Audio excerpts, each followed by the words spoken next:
What's up, buddy? Ryan Dalton, what's up, bro? Man, how you doing? I'm good, dude. Since I saw you an hour ago, I already showered, dude. I was about to say you look fresh. Yeah, I showered, got a little beard oil in, and yeah, we're really cooking. I'm jealous of the beard. Despite trying, just can't do it. Can't grow one.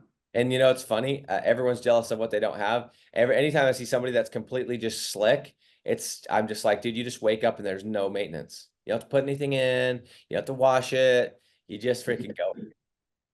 That's true. Yeah, I get up and just like zip off like what hair I've got left, and I'm good to go. That's about it. Ultimate efficiency, bro. That's what you're about. This actually fits your brand.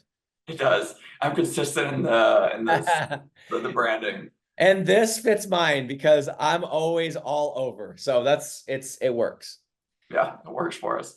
Awesome, dude. Well, welcome to the call. Some of you guys might know Ryan. He's been on a couple of times inside of this group. If you've been in this group for 2 years, you've probably seen his progression to, getting his first deal. I think we did an interview when you were at like 30 and then 50. And Ryan just hit $75,000 per month. Absolutely insane. So I'm super stoked. And I got a list of questions I want to ask Ryan. But I want you guys, if you're on this call right now, I want you guys to start queuing up your questions, put them in the comments. We're going to be talking about how Ryan was able to scale from never hearing about this business model, stumbling across it, doing his own research to now doing $75,000 per month, actually just slightly higher. We're going to say $75,000 per month in 2 years while having a full-time job, while having two kids, while having a spouse, while having a dog, dude, I didn't even mention this before, but you also like lead a group of men where you help them become better versions of themselves. And is that every morning or a couple times a Oh week? yeah, that's every 2 weeks, and that's a fun like passion project. But yeah, I've got hobbies like compete in jujitsu and like take my kids to go do stuff and travel. That's the beauty of this business model is once you close the business owner and the leads are coming in, they leave me alone. Like there's business owners I haven't talked to in literally like 2 years. Like I closed originally in my first year, like I haven't heard from them. They're just thrilled. I mean, we'll text every now and then, but they're not like hitting me up for needing something. Where did you just go, bro? I saw a post. Were you just out of the country? Yeah, I was in Costa Rica for a week. It was awesome. Was that jujitsu related or just for fun? Just hanging out on the beach, man. Dude, isn't it crazy? Like, for those of you, by the way, guys, we're not saying this to like rub it in or to try to be this or that. Like, it doesn't take that much money to go to Costa Rica. The thing is, though, like whenever I talk personally, I don't know about you, Ryan, but when I talk about being rich, I'm actually like not necessarily talking about money. I am talking about money to some degree, but I'm talking about freedom. I think that's the ultimate rich. I think I stole that from Tim Ferriss, but it's becoming location free, having location freedom, having financial freedom, and having time freedom. And I'd also add having speech freedom, because if you can't say what's on your mind and still make money, then I think that you're still stuck. But having those four freedoms, that's rich. And when you can pick up and say, hey, babe, well, let's go to Costa Rica just because, and the money's there, and I can do my business from there, and my time is mine. That's the ultimate rich, in my opinion. Totally, man. Yeah, yeah. And I was sitting in Costa Rica in the little hotel bar on my MacBook and closed the business owner sitting in Costa Rica, and I was like, just over the moon about it. Like the most fun business model. And that's just part of it too. Is it's just fun to build an agency. Like I'm having more fun now than I've ever had. There is something different about closing a deal on vacation. Yeah, It actually hits different. And then there's one more level is when your team, you have a closer that closes a deal for you while you're on vacation. yeah. That might topple everything because you're like, oh, there's a contract that just came through, and you're like, oh, and the stripe charge, and I literally didn't even know this was going on. That's like the next tier, but it's an amazing experience. And I know you've been to Costa Rica. Where else have you been this year? Just Costa Rica. But Yeah, I swear but you're traveling as well for other stuff, right? Like you've been to DC, you've been in other states. yeah, yeah. I go different places in the States, but for vacation we went to Costa Rica. Amazing. That was like one of my biggest things with this model is I wanted to be able to just take my laptop, get on a plane, go or drive and go somewhere. And I have really Dude, I've really done that this year. I was in California. I went to LA, Santa Monica twice in January, moved to Africa for February, March, April, went to London for 3 weeks, came to the US, went to London and Paris last week, and I'm going to LA tomorrow till Sunday. And then 2 weeks later, I'm going to go to Dubai. And the best part is the business moves forward. Everything continues at like clockwork. I've set up my calls so that they happen at times, even in Dubai, I'm still awake, or even in Paris, I'm still awake. And that's the beauty of the business model. So you go find me a model that you can check all the boxes. It's recurring, it's low barrier to entry, it's scalable. You could do it from anywhere. It's I believe is recession resistant, and come to me and I would love to explore, but I don't think it's out there. Yeah, yeah. I mean, especially the recession resistant part. Like, especially if you go into businesses where it's people's homes, or sorry, niches rather, where it's related to people's homes or businesses, like that's always going to exist. I mean, unless like a nuclear bomb hits, like there's always going to be leads coming in there. You can't, if a tree's falling about to fall on your house, no matter how much money you don't have, you have to get it taken care of.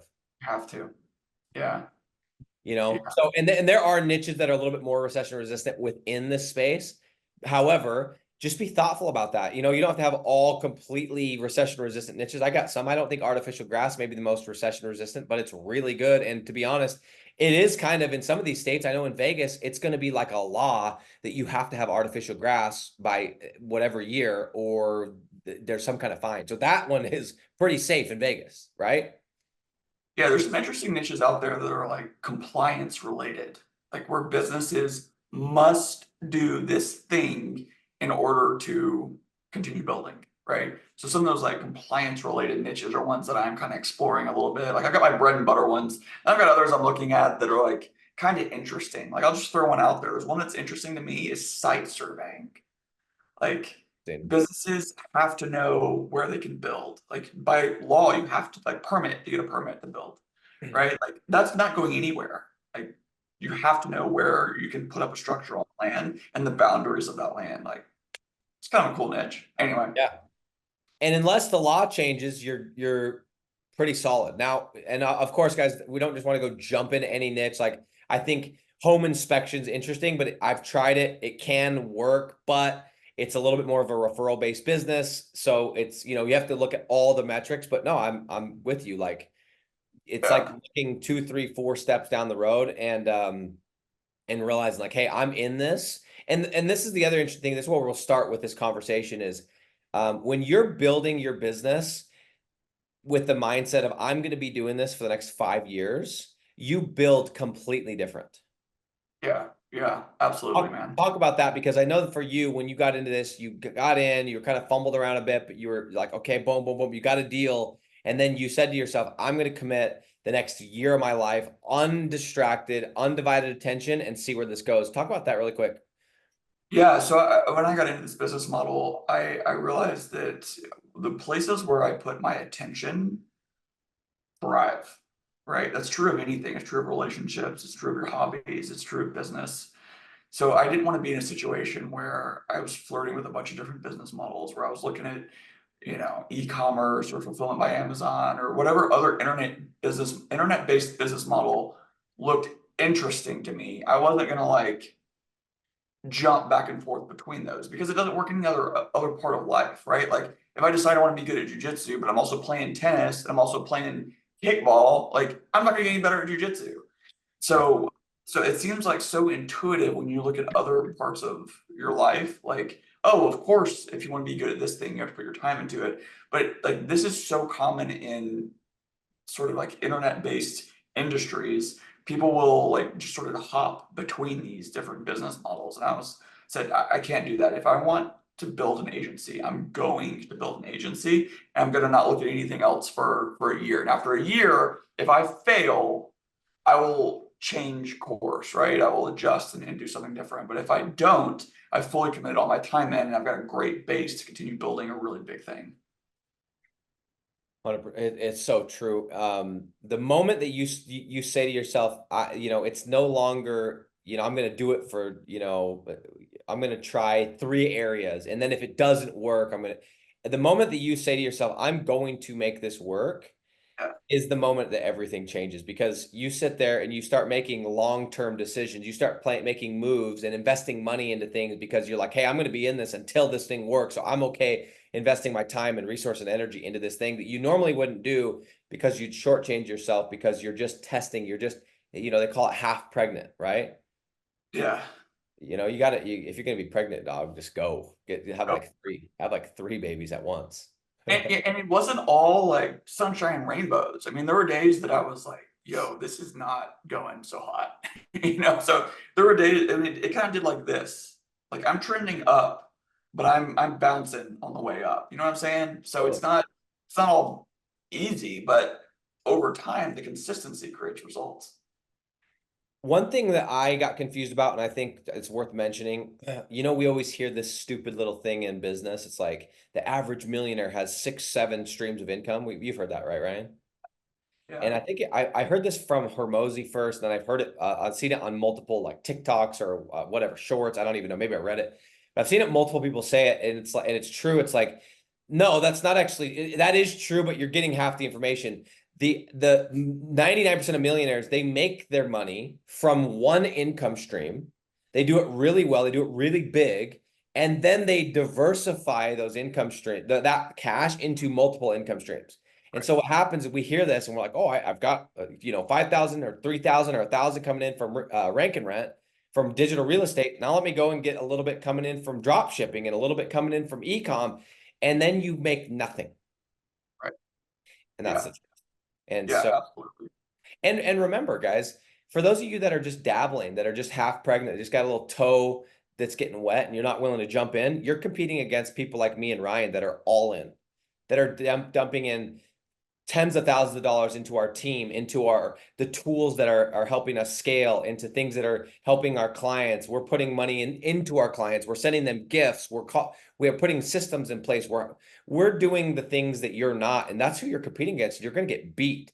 So if you're going to come into this space, you got to jump all in if you actually want to make this work. Okay. But I asked you this question because I had Ryan jump into our digital landlords call. We had a little bit different discussion, but this is the one that I do want to double dip on, because it's such an interesting question to me, and I want you to share the same answer that you did before, but why is it, and it's such a mind-boggling thing, but why is it that we could take somebody like yourself, you have the same information, you're inside of digital landlords, you have the exact same information as somebody else that's maybe in there that I was telling you about that is texting me, and they've been in there longer than you, and they're basically saying, hey, I'm quitting. I just want you to get me out of the group, and I'm whatever, it doesn't work, and blah, blah, blah. And this model is crap. Why? How can you have access to the same information and you can make you're going to be soon on your way to a 7-figure per year agency, and then somebody that's made no money? Like, how the hell can that be possible? Same information, same live coaching calls, same niches that I'm recommending, same internet, also live in the U. Like, you can't even, this person doesn't even like live out of the country. They use that excuse, which is still BS. But why? Why does that? Why is that? Yeah, so I think it's a good question. I mean, it's different for everyone in different circumstances, but I think it comes back down to mindset. Like, I look at this as a craft. Local lead generation is a craft, and the more that you apply yourself in your craft, the better results that you're going to get. And there's some people that either will bounce around to different things, or they'll get distracted, or they will have a negative mindset, and they'll have like self-limiting beliefs, like, oh, I can't do it, or I don't know SEO, or I don't know sales. I couldn't have told you what a backlink was in 2021. I had to Google what is a backlink. I had no idea, right? Like I didn't know how to do ads. I didn't know how to build on WordPress. And I sat and I struggled through learning how to build a site because I prefer WordPress. That's where I build my sites. I struggled through learning how to build a site on WordPress. And it's just that you just have to have that grit and say, like, I'm going to be someone successful in local lead generation. And then with that comes like, what's that adage? Like, the more you do, the more you do. Like, the more that you get momentum, the more results that you get. And so, like, a lot of my agency's growth in the last 60 days has been referrals. It's been other people coming to me and saying, I heard you did this for this guy. Will you do this for me now? And I, get them started. And so, anyway, I think a lot of it's mindset, and a lot of it is just saying, like, I'm going to learn the craft of local lead generation. It's not this get rich quick scheme. You're going to have to put in the time and effort, and you will be rewarded for it. And this business model is incredibly lucrative, and there's so much opportunity still out there for it. 100%. I'm going to throw out a couple of the devil's advocate questions that I know everyone at some point will ask, and I've already answered 100 times, and I have YouTube videos, 4 different versions of it. But first and foremost, is this business model saturated? Is somebody that's in this group for the first day, are they like, oh crap, I should have got in 2 years ago? Do you think it's saturated? Straight up, honest, do you think that? There are some niches that are harder than others, but 100%. overall, absolutely not. There are niches out there that are wide open niches that are out there. There's hungry new business owners all the time that are hungry guys that are just starting their company, that are wanting to get started in whatever it is, like new hungry business owners. There's wide open niches, and even in the niches that are like more competitive, you can't throw a rock and not hit an abandoned lead generation site. Where you go into a market and I look at that site and I look at their backlink profile, I might even call the phone number, and it's abandoned. It's someone that just gave up on how to sell it, right? And so the opportunity, I think that we're still early in this, and you can use like a keyword tool like Mangles to look at keyword search volume for a keyword like rank and rent versus drop shipping. The keyword disparity is enormous, and it's just a signal, like a data point for me to show like we're still early in this business model, and like this is the gold rush. Like this is the time to get assets up and running. The other thing that I think is super interesting, guys, is Ryan, just like myself. And by the way, you just barely made your first like $1 million. I saw you make a post in here, right? Yeah, so June, I made my first $1 million in this Made industry. his first $1 million in this business model collectively. I made, and this was one of the biggest things that I hated about all these other groups is the people that were teaching this is they weren't making their money from doing the actual thing. Okay, they were doing it by, if we're using the Gold Rush example, selling the picks, selling the shovels, selling the sandwiches, whatever, but they didn't actually have their own mind. The thing about Ryan and I is we've made our millions. I've made multiple millions. Ryan will make multiple millions. He's already made his first million in 2 years doing the actual thing. We have our mind. We've made our million from the gold. And yes, I am now selling picks and shovels because I have a program. I have digital landlords. I've never shied away from that. But you can at least trust that I know what the shovel needs to look like. I know what material it needs to have. I know exactly how to give you the tools because I've done it and I'm still doing it. And that's the same with Ryan. And so we're not asking you to trust us. In fact, you should listen to us and you should think that we're just another bunch of scams like everybody else, because for all you know, we are. But I think that once you get to a certain level in business, you can tell when somebody knows what they're talking about and somebody doesn't. And I want you to be the judge. And if we give you a recommendation, go test it. Don't just believe us. If you believe us, you're going to believe the next guy. And that's the freaking problem. So anyway, I'm kind of backtracking a little bit. Ryan, give us a quick, just give everyone like a really quick 1-minute version of how the heck you got here, what you were doing before, and that whole thing really quick, just so we can catch up. Yeah. So I moved back to Memphis with my family in 2021, and I moved back before I used to be a federal agent, and my training as a lawyer. I still work for the company that I work for now. I do this while having a job, but I wanted to own something that was mine that no one else can take from me. At the end of the year, when they have the your annual merit increase, and they just hand you they just drop you some coins for your 2% merit increase, I can be like, okay, doesn't bother me. I don't care. I wanted to have something that was completely under my control, completely mine, such that my destiny and my fate of my family is mine, right? I control when the money comes in because I can go out and find it. And so I wanted to build a company, and I looked at a whole bunch of business models. I looked at all the ones that you can think of that are internet based, and this is the one where I was like, yeah, this has got some legs on it for a lot of reasons I can go into later. But I chose this business model, and I said, I'm going to succeed in this. And I had a great blueprint for it, and then just sprinted after it until I got where I am today. Why? I know for me, there was multiple reasons. What was the biggest factor that made you decide that rank and rent over, let's say, drop shipping, e-com, crypto, MLM? Like what was the biggest factor with this business model? It's objectively valuable, right? If you want to sell some trinkets using TikTok ads for a sushi roller, right? Like it's just like cheap stuff from Yeah. Alibaba. Like I personally ideologically cannot get behind that. What I can get behind is getting leads over to a concrete business owner that calls me a month later and says, "This has changed my life." Because they had nothing. Angie's wasn't working for them, Home Advisor wasn't working for them, and they call me and they're like, "This is going to keep my business alive." Like that fires me up. And so the product, what you're doing for business owners, ultimately was something that I very much am aligned with in my values. a, a strategy to win in any area of life that's going to always work, and it may take time, but it's always going to be your best bet, is adding value consistently. And that's exactly, it's such a good point. I remember when right around the time I did start this, one of my neighbors, 7, 8 years ago, it wasn't as common people had online businesses. I don't know if you remember this time, but like when you would be like, oh yeah, that person, you like, everyone would kind of whisper, they like sell stuff on Amazon and they're making like whatever per month. Do you remember these days? Like 8 years Oh ago? yeah, It yeah. was Where like it was like yeah. uh, yeah, mysterious is a good word for it. Yeah, and Yeah. it's like he works from home and there's all these boxes in his garage, and it was like it was so interesting, right? And one of my neighbors, just like a street behind me, was an Amazon seller, and they were selling, and I remember like hearing some rumors about what they made. They were selling like all kinds of products, but like micro, whatever, these derma rollers with the spikes, you freaking like aerate your face for, right? Yeah. Random product, right? And of course, I know for a subset of people that there's value there, but Totally. at the end of the day, that you could go without that thing, right? I've never done it to my face, and I'm okay, right? Yeah.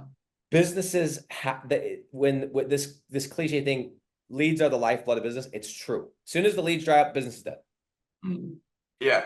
Yeah. Businesses have a very finite lifetime remaining on their runway when the leads dry up. They have to have them. Yep. It's yeah, and anyway, so yours was objective value. Is that what you said? Is that the term you used? Yeah. Objectively valuable. And for me, which was a little bit different, I never even truly thought about that, although I think I probably knew that deep down. Mine was the fact that it was asset based. And because of my previous experience, I was knocking doors and I would have to be at the door doing the pitch, getting spit on and shit on and guns pulled on and F words screamed at to make money. And I was like, I cannot have my time tied to my dollars. So that's number one. Number two, if I'm going to do something hard, I'm going to get paid next month and next month. So I needed recurring revenue and I needed assets. And those are the two things. And for you guys watching, it may be something completely different. It may be the fact that you can do it remotely, which is common with all businesses, but there's always that thing. The thing about this model is it checks all of them. Right. High margins. I mean, we could go into it, but it's the truth. Okay. Here's a question I want to ask you, Ryan. Um, was your timing perfect when you started this? And maybe it was, and I don't know, but I get this all the time. I hear this, I see comments, I talk to friends. I just need to, we're moving, and then once we move, and it's like there's always something. It's never going to be perfect, in my opinion. Maybe yours was perfect, but was your timing perfect? No, and I hear that too. They just don't want it. Right? If you really want it, if you really want it, you'll prioritize it. Like I catch myself doing this all the time, where like someone will ask me, "Did you do this thing?" Or my wife will ask me, "Did you do this thing?" I'll say I ran out of time, and I have to stop myself, and I'll say I didn't prioritize it. And we prioritize the things that we want most, right? So people have told me this before. Oh, I'm going to start doing rank and rant when X happens. It's like, okay, you just don't really want it. Yeah. And they're like, I get to like bust their balls a little bit. And they're like, what? Like, no one talks to them that candidly sometimes in their life. I'm just like, you don't want it. If you Yeah. wanted it, you prioritize it. Right. And that's true of it in anyone. You put your attention where you want to put it. And that's why I get excited when people apply to my program and I see their application and I read their why, and their why is like, I'm sick and tired of having to tell my kids no to this vacation, and it's hurting me as a man or a woman. And I can sense, and I look at how much money they're making, and it's not that much. I'm Yeah. way more excited about that person and working something out with that person than the person that's making $20,000 to $30,000 a month and they don't have a strong why. They think it's interesting, right? And Yeah. so I 100% agree with you, dude. The timing is never going to be ever going to be right. When I started this, I used to make all my money in a 4 month, 4 or 5 month period knocking doors. If I didn't make that money, whatever I made then, that's what I used to live on. I had to be focused. And I remember buying my first program, getting into this. Literally, I was about 2 or 3 weeks into my summer, which is my working time. It made no sense. I just bought a house. I had just gotten a new car with a note on it. We had our second child on the way. I was knocking doors during the day. I was exhausted. I was also like a manager, which meant I had to take care of other people. The timing was terrible, terrible. But I just felt like if I didn't start it then, I never would. And so I think that I spent like 8 grand to get into that program. And I didn't have that 8 grand, but I just had to take it. So guys, start making it a habit when you feel like that it's time to go, just do it. It's never going to be right. I, I'm pretty sure, Ryan, you're probably the same as me. When I had kids, dude, I wasn't ready. No, I guess that's true. What people say about most hard things in life, right? Is that most things worth doing you won't be ready for, right? You got to Like, catch it, bro. When the opportunity comes, if you're waiting for the time to be perfect, you're going to miss so much. yeah, yeah. It's the truth. So, anyway, I was just curious. So, guys, if you're sitting there waiting for perfect timing, it's never going to come. It really, really isn't. And that's true not just for this. It's true for when you're going to go get in shape. I hear this all the time. Yeah, I'm going to start this. I've got a lot of projects coming up. Then I'm going to get into the gym. No, you're not. And they just don't value it that highly. Like, I- Yep. whatever the thing is, like it's getting in shape or running a business or whatever. Like, you gotta want that more than whatever else you're spending that time doing. Like, I think that some people lack like a vision for the future. They lack a vision that allows them to have action today, where like they think, where could I be in 2 years or 3 years or 5 years, right? Like, I had a vision for where I am today. It's like I'm going to have a successful company. I'm going to like it's going to happen, and that vision just is why I wake up every day. And it's also fun to build that vision. Like it's more fun than other things I could spend my time doing, like sitting in front of Netflix. I don't that doesn't interest me anymore. Like friends are like, did you see the latest whatever series? I'm like, no. Like I'm doing something that is more fun and more valuable to me than that. And the results that come with it are way better than whatever time I would have spent watching whatever else I would have been doing. It's so true, bro. I have the best quote. I'm going to try and find really quick. I'm going to find it. I'm going to ask you a question so you can answer while I find this Is it the quote. Lamborghini quote? No, I wish, dude. I wish. Here, I'll find it. It'll take me 2 seconds. It's such a good quote, and it's just a one-liner, and it was the most. Let's see if it's right here. I even called my dad and I told him this. Where the heck? Oh, is it right here? It was the most. It just completely. I'll find it here in a second. I won't waste too much time, but I'm gonna share related to that. But yeah, dude, it's so true, man. And this is such an exciting time to be in this space. I want you to cover really quick. Tell everyone. I know what it looks like because I asked you this before, but tell everyone how lean your team is. At $75,000 per month, like how lean is it? Tell them how many people you actually employ and where those people are based. And I don't think anyone's going to believe you. Yeah, so I have direct hires, and then I have a couple salespeople that do like a profit split. And so my direct hires are all VAs in the Philippines. I have a setter slash prospector. I have a site builder, and I've got a backlinker. They're all based out of the Philippines. Well, one was based out of Nepal. The other two are Philippines. And I've got some guys that I just like building business with my friends because it's fun. And so we'll sell sites that other people have ranked organically that they don't want to do the sales part for whatever reason, and they bring them to us, and we get them closed on a flat fee and do a profit split. And so I've got guys that help me do that are involved in my agency, but that's the whole team. It's crazy. What other business, and that's why I call this digital drug dealing. What other business can you have 4 people in the Philippines and make $75,000 per? Now, I know you have ad costs, I know you have some overhead, but like if you look at your profit, in fact, let's ask that question. What would you, I know that your profit margin is the lowest it will ever be because of the ads. And then as soon as you turn off the ads, it only gets higher. But what's your profit margin overall, net, right now, would you say? Yeah, I've got a gross margin of 65%. 65%. Amazing. And when you say gross, that means like you're not paying yourself, whatever. That's just your. That's before any operational costs and reinvestment or put back in, basically things that are, operationally related somehow or are like sort of tangentially tied to my agency's goals, like reinvesting into other, projects that are related to my agency. But just off of my bottom line profit, or I guess my top line profit, my gross margin is 65%. Amazing. And again, that's the beauty, the thing I love about this model. It only gets better. Yeah. It's not the opposite where it's the best and then it gets worse. When you set up a deal and you have ads running, it can only get better because you're already spending the ads. Now as the organic comes in, you start, lowering the ads, you start increasing the organic, it only goes higher. I found the quote. I wanted to share it really quick. I've thought about this quote so many times. I wrote it down. It's been like 2-3 weeks ago, maybe even longer. And I heard somebody say this, but they said, the single greatest predictor of all success in life is the ability to delay gratification. Totally.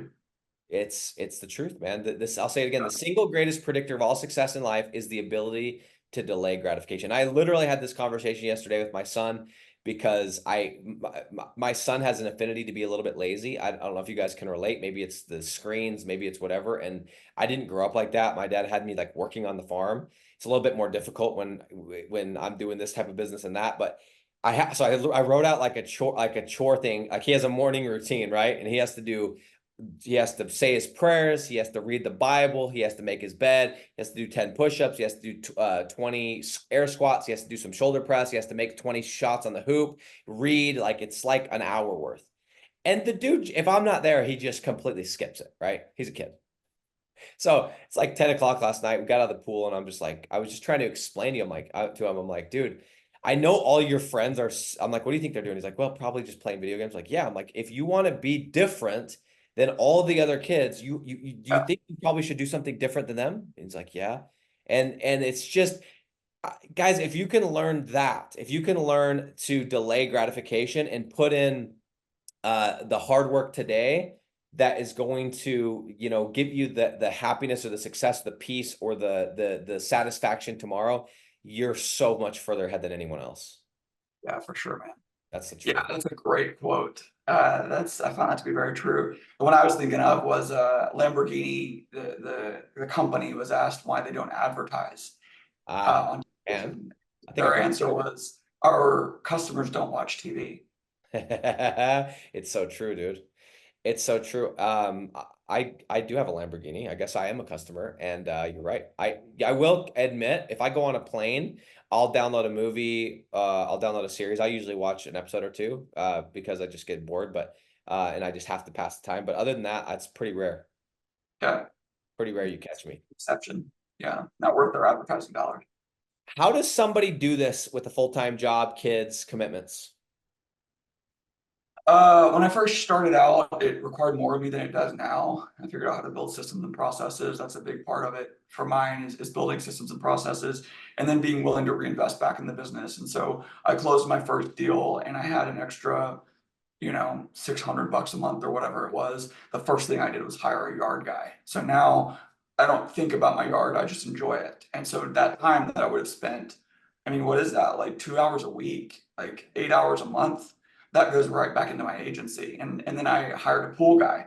So now I don't deal with my pool at all, right? And it just keep going, going, going. And then my wife stopped working. And so now she does all my meal prep. And so I don't make my food anymore. Like I keep reinvesting back into getting my time back. And then that compounds over time. Like it continues to pay dividends for me. Good for you, bro. I love that.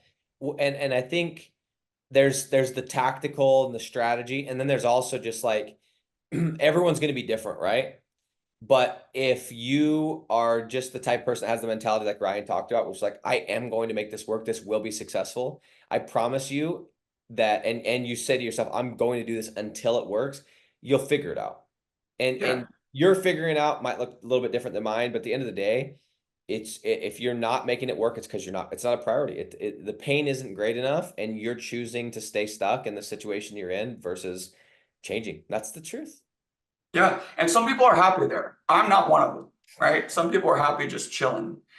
And I still know people like that just they don't really want more out of life, but it's the people who are like, no, I'm not happy with where I am. I don't want to have to worry about when I go to the grocery store how much eggs cost or how much my chicken is, or like whatever their reason is for wanting more. Like I, you know, I used to be a government employee, and so when I worked for the government, like I didn't make a ton of money. Like it was a good job. It was a noble career. It made me, it fulfilled me, but I didn't make a whole lot. And like, so when I rented a 25-foot tall water slide for my kid's birthday, I've got twins, they're 7 years old, and it was $500.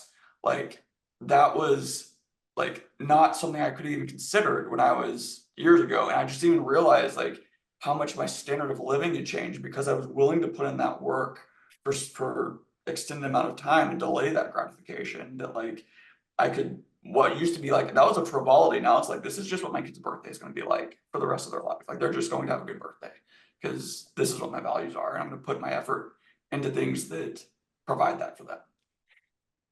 I want to end with this. I was sitting with my friend. I'm going to tie it back into what you just said. I'm sitting with my friend. I haven't seen this guy. In fact, I met this guy in Africa when I was a missionary 15 years ago. He was like, you know, in the missionary stuff I did, you always have to have, they call it a companion. You're always with somebody and you don't get to choose. They just stick you with somebody. And unless you're in the bathroom, you're with this person because you're supposed to watch each other, make sure you're not getting into trouble or you're safe. So I keep in mind, 4.5 months I'm with this guy. I know this guy like the back of my hand. I know his habits. I know his ticks. I know everything. I haven't seen him in, swear to you, it's been 12 years. He came to my wedding and he comes to my house on Sunday night with his two kids. Didn't even know he had kids. And we talked for like 4 hours. And he's unhappy with what he's doing. He's not making enough money, and he's been looking at doing this. And he asked me a question. He said, and his wife was, he jumped in as well. He's like, so he's like, just be honest with me. And this is the question I want to ask you, Ryan. He said, can somebody do this like me? And what he meant, and he said, he even added, he's like, somebody that doesn't love to talk to people. He's like, can, and I think he said that, and then his wife added, yeah, somebody who doesn't like to talk. And I guess the question I'm asking is like, can anyone do this business model, even if they don't like to talk to people, even if they don't like to sit behind a computer, even if they don't like whatever it is, you know, part of the model that's just not their thing? Do you truly believe that anybody could do this? Genuinely, I have no idea what your answer is going to be. You've asked me that question once before, and I've thought about my answer since then. I said originally yes. Now my answer has changed. Anyone who chooses to do it can do it. Some people, for whatever reason, just don't have the vision and the why that propels them to action. But the people that have that vision and why that allows it to propel themselves into action can absolutely do this business model. I'm an introvert. Like I am a very introverted person. I spend like my leisure time, I do activities like jujitsu or shooting that are like don't require like talking kind of interaction. Like that's how my personality is wired. But sales, like I learned sales. Like I learned how to do the screencast. I learned all the things that you show in the blueprint, right? I learned how to do those things and prospected and called people. And because I had the vision and the why that overrode those natural inclinations and the deficits in my character and personality and business skills that allowed me to get where I really wanted to go. And so if someone has that vision for themselves and their family and their future, they can use that energy that comes with it to overcome the areas of the business model that maybe they're not quite naturally inclined to. And that's just like growth of your character and your who you are as a person and your skill set. And that's weird. All those things are part of that process. And so yes, the answer in short is yes, but they have to have the prerequisite of a vision that's better than where they are now. And I gave him a bit of a similar answer. I just said, I'm like, I didn't know what a website was or what a domain. I didn't know what that word meant. I didn't know anything about computers. And I'll be honest, like I said, yes, it can work and you can do it. But I said, it will be uncomfortable. It's going to be scary the Yeah, first time you pick up the phone. yeah, Eh, that's growth. that's it, man. But I also said to him, I said, me personally, I got to a point, I was so sick and tired of pretending I was busy when the vacation came up. So I didn't have to tell my wife no, or not being able to go to Disneyland, or having to sneak a peanut butter and jelly sandwich in instead of actually being able to eat in the park. I was so sick and tired of having to just live that like economy lifestyle, when I watched everybody else living first class, that pain was greater than the fear of picking up this stupid metal plastic box. And I think sometimes until you get to that point, you're just going to stay comfortable, and it's terrifying. It's terrifying. I'm dude, that resonates with me so much. Like that's exactly how I felt about this like water slide for my kid. Like I want them to have a rad seventh birthday. They get one seventh birthday ever, and Yeah. then it's gone. I've got twins, and it's gone. There's no redo of that. And so if I'm broke and I can't give them like the birthday that I would hope to give them as a father, because I just chose to do what, like watch Netflix. Like I chose to use my time in a way that serves me versus like putting it into like building a life for them that they can look back and be like, yo, dad hooked it up when we were 7. Like, remember, like, look at these pictures. Like, that's the vision that I have for my life, and rank and rent and digital real estate is the path to do that. So awesome, dude. I got a million more questions, but guys, for now, for time's sake, I mean, at the end of the day, we can show you guys a million It's just funny. Like, I don't know how, if I'm somebody in this free group, how much more proof you need to see. We've got people in all different backgrounds, people with like Ryan, he's got a full-time job, 2 kids, wife, dog, everything. He's at $75,000 per month. And the mentality I have is, if Ryan Dalton can do it, I can do it. If Nick Wood can do it, I sure as hell can do it, because that guy ain't that smart. And I just hope that like our goal with this call is, number one, to provide value. So hopefully there was a nugget that you took and you're actually going to implement, because if not, you wasted your time. Is number one, to provide value, and potentially that was to inspire you to say, hey, I have a full-time job, but I want more, or I have a full-time job, or I have kids and I have all these responsibilities and the timing's not right, but let me just jump in. Because if you hadn't started 2 years ago, you wouldn't be where you are today. You just did it. Yeah, there's the best day to plant a tree is yesterday, but the second best day to plant a tree is today. It's actually really true. Even though it's cliche, it's so true.